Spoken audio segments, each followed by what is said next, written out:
जय भीम, जय भारत।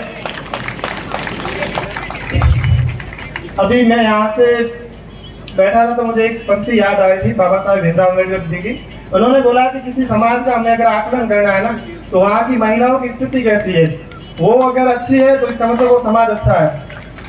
तो मुझे आज लग रहा है कि बहुत अभी प्रगति कर रहा है। जब 2016 में मैं MS फोरम पढ़ता था, मेरा लास्ट प्रोग्राम वही था जो समाज का प्रोग्राम मैंने अटेंड किया था। उसके बाद मैं कोई प्रोग्राम में नहीं आ पाया था। तो उसके बाद से आज जो मैं प्रगति देख रहा हूँ वो मुझे काफी अंदर से मतलब प्रसन्नता हो रही है। और मैं सही बता रहा हूँ, आपसे एक शिकायत पक्की करता था कि लड़कियों के लिए यहाँ पे हॉस्टल नहीं है। ये मेरी सबसे बड़ी शिकायत थी, लेकिन आज आपने मुझे पहली बार यहाँ पे मंच पे बुलाकर ऐसा काम किया। मैं आपका बहुत बहुत हृदय की गहराई से आपका बहुत बहुत धन्यवाद ज्ञापित करता हूँ। और इसके अलावा मैं यहाँ पे जो भी मनसा सिंह रूपाराम जी सर है, मैंने पहली बार जीवन में इनको ही देखा था कि एक मनसा सिंह शिव में इन्होंने प्रोग्राम की मुख्य थी। आज मुझे उनके साथ बैठने का मौका मिला और पहला ही प्रोग्राम है ये, मेरे लिए दूसरी बहुत मतलब उपलब्धि मानता हूँ। और मैं समाज को भी मतलब इनको मैं बहुत बहुत धन्यवाद ज्ञापित करता हूँ। मुझे MS फोरम ने बहुत कुछ दिया है। मेरा IAS बनने का सपना जो पहले मैं सोचता था, लेकिन उससे पहले मेरा मेडिकल में जाने का विचार था। लेकिन 2016 में 22 लोग जिनको RAS में सिलेक्शन हुआ था, तो उसके लिए एक प्रोग्राम रखा था। और हमारे क्या नाइट में जैसे उन सब लोगों का हमारे मिलन रखा था जो MS फोरम के स्टूडेंट थे और हम जो RS थे। तो उससे क्या है, मुझे इतना कॉन्फिडेंस आ गया था कि मतलब ये कोई रॉकेट साइंस नहीं है, हम कर सकते हैं तैयारी, ऐसी कोई बड़ी बात नहीं है। तो मैंने उसी दिन मतलब ऐसे लगा था कि मैं या तो मतलब मेरा 90% चांस मैंने ये लगा दिया, मैंने RS या IAS की ही तैयारी करूंगा। जब मैं कॉलेज का एडमिशन लेके वापस आ रहे तो मेरे पापा जी ने बोला था कि तुम मेडिकल की नहीं कर रहा। तो मैंने कहा नहीं, अभी मुझे इतना कॉन्फिडेंस मेरे समाज के उन जो प्रबुद्ध लोग थे जो सेलेक्ट हो गए हैं, उन्होंने दे दिया कि मैं RS और IAS की ही प्रिपरेशन करूंगा। तो कॉलेज के साथ साथ मैं कल्चरल एक्टिविटी जो एक्स्ट्रा करिकुलर एक्टिविटी थी उनमें काम करता था। उन्होंने मुझे बहुत कॉन्फिडेंस दिया। तो मैं भी यहाँ पे जितने भी युवा साथी हैं उनको बोलता हूँ, पढ़ाई के साथ साथ और भी जो कल्चरल एक्टिविटी है उनमें पार्टिसिपेट करें। जो अच्छी कॉलेज है वहाँ जाए, वहाँ पढ़े। वहाँ पे आप यहाँ पे आप जैसे केवल 1 वीक सीरीज पढ़ के और केवल एग्जाम के टाइम पढ़ के ऐसे मत पास किया करो। ज़्यादा से ज़्यादा ऐसे प्रोग्रामों में या ऐसे इवेंटों को ऑर्गेनाइज करो, डिबेट में पार्टिसिपेट करो। बहुत सारी ऐसी कल्चरल एक्टिविटी है जो आपकी पर्सनालिटी डेवलपमेंट में काम आती है।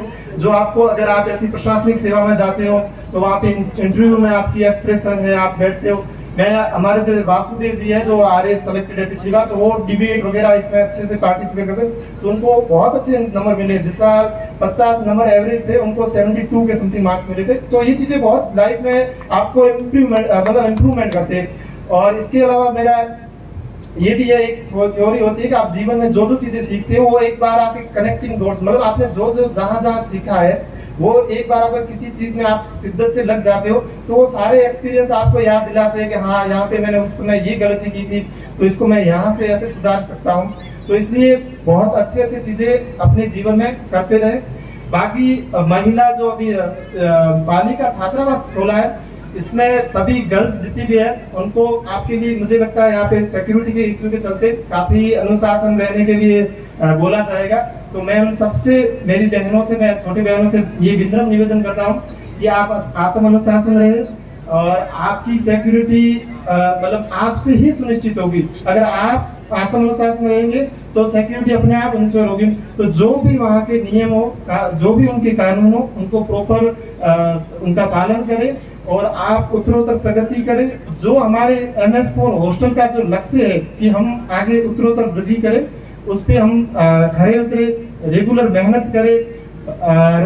एक आपको मोटिवेशन के रूप में मैं एक बात कहूँ, जो मैंने भी कई एग्जाम दिए, मुझे भी बहुत फेलियर देखने को मिला।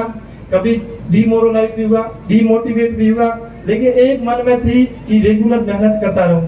और मेरे पापा जी, माता जी, इन सबका और मेरे घर के त्याग जो मुझे हमेशा याद आ रहे थे कि उनका बहुत बड़ा त्याग है। अगर मैं यहाँ से अनसक्सेसफुल होता हूँ तो ये मेरा मेरा खुद का फेल्यूर है, लेकिन मेरे पेरेंट्स ने या मेरे घर वालों ने किसी तरह के कोई भी उनकी कमी नहीं रखी।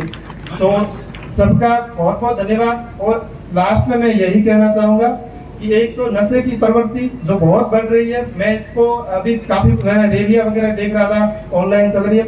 मैं अपने सभी समाज जो भी प्रबुद्धजन बैठे हैं उन सबसे विनम्र निवेदन करता हूँ कि प्लीज जितना कम से कम हो नशे को बंद करो, मतलब बिल्कुल ही बंद करो, आप जितना हो सके इतना करो। मेरा सबसे यही निवेदन है।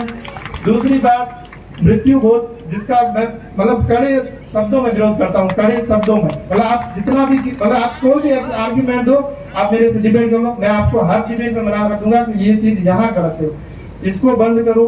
इसके पैसे हमारे आदरणीय गुरुजी वेदाराम जी ने जो मुहिम शुरू की है कि जो हमारे वो पैसे हम शिक्षा में इन्वेस्ट करेंगे। हम कर्ज लेके मृत्यु भोज नहीं करेंगे, हम कर्ज लेके बेटों को पढ़ाएंगे, बेटियों को पढ़ाएंगे, हम कर्ज लेके ये काम करेंगे, निवेश करेंगे।